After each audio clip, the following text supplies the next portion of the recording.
And are you a pussy? Have you been called a pussy before? I'm sure it's happened. I'm sure you've heard other people use the phrase or used it yourself. I know that I have. I know I've used it verbatim. I know I've used it in joking or in jest. I know I've used it to provoke. And I know that the most emotionally charged, the most harmful, the thing that felt the worst when it was used was when my significant other, a woman, used it against me and called me that. And believe me, I could see it in her eyes that she utilized it in intense and rage, I guess, and with this mission to stab me at the deepest level, to inflict harm upon me.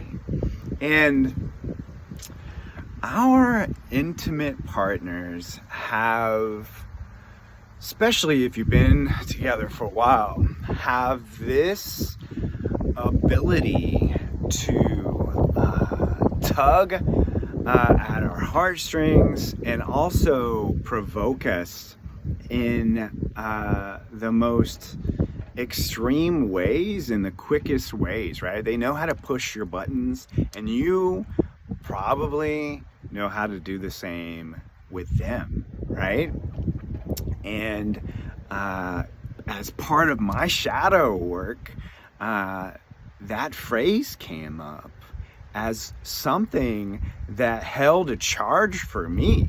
And then I had to kind of figure out for myself where that came from.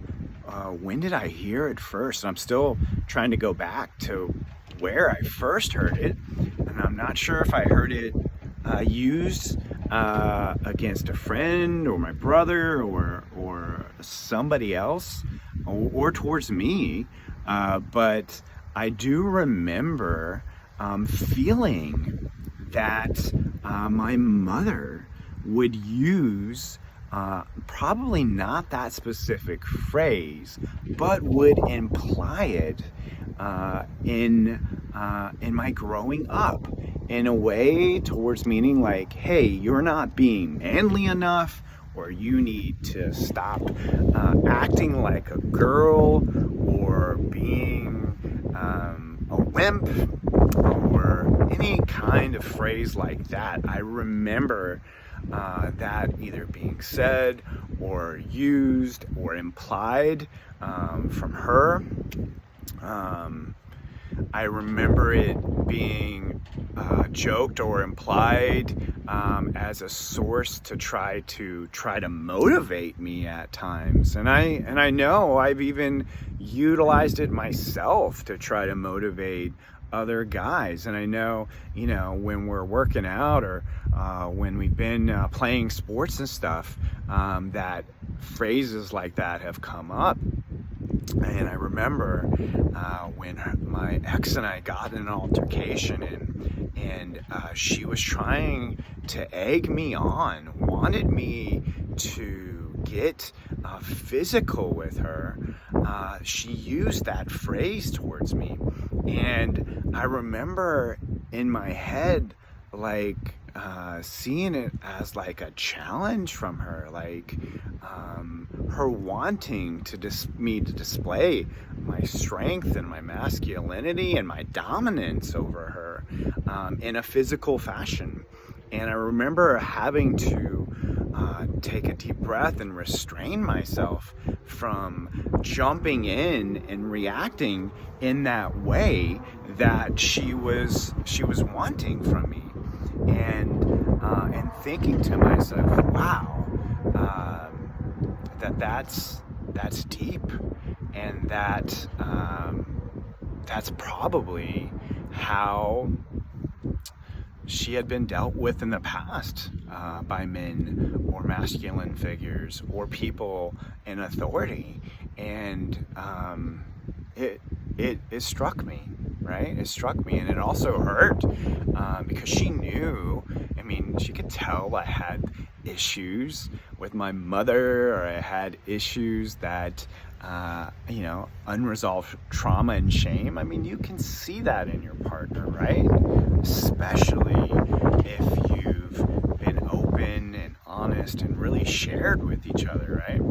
And it's taken me a lot of self-reflection, a lot of journaling to explore this. And part of this, shadow work, is getting to a point where you can accept that that is part of you. And I can tell you, I have been a pussy, if you want to use that word, and I have acted in that way, even though I feel like it's kind of a strange word to use. I don't know why it came up in vernacular or why we use it in our culture, because I don't know about you, but we all come from that body part of a woman, and it, in my eyes, should have our highest esteem, right? And but I have been a wimp. I have been a coward, if that's what it's referring to.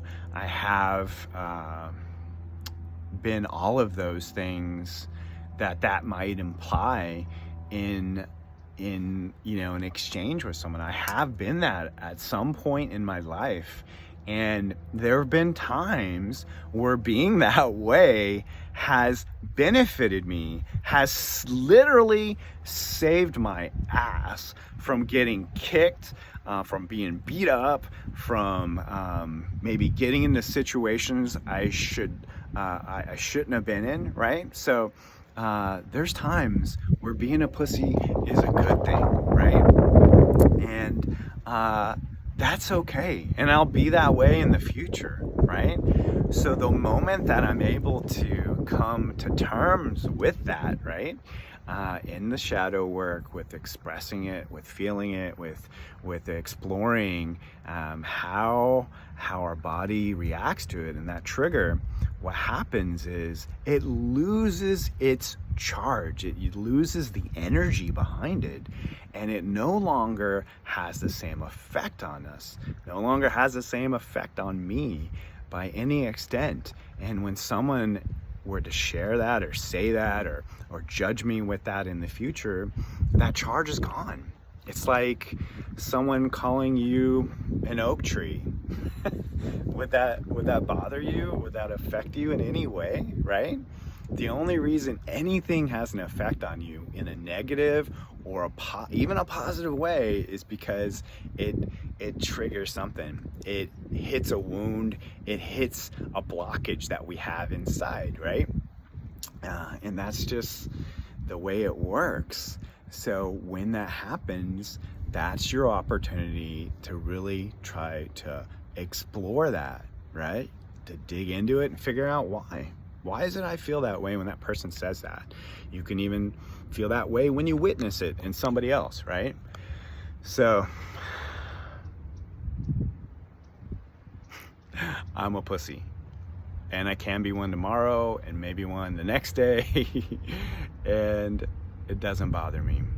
And men, it shouldn't bother you, and women, it shouldn't bother you, even though I've never heard a woman call another woman that, but I'm sure it happens. And perhaps we can come up with a better word altogether for that, because it's one of my favorite things. So I don't know why we would be so negative with it, or where that started from. If anybody knows where that came from, put it in the comments, let me know. All right, you guys have a great day.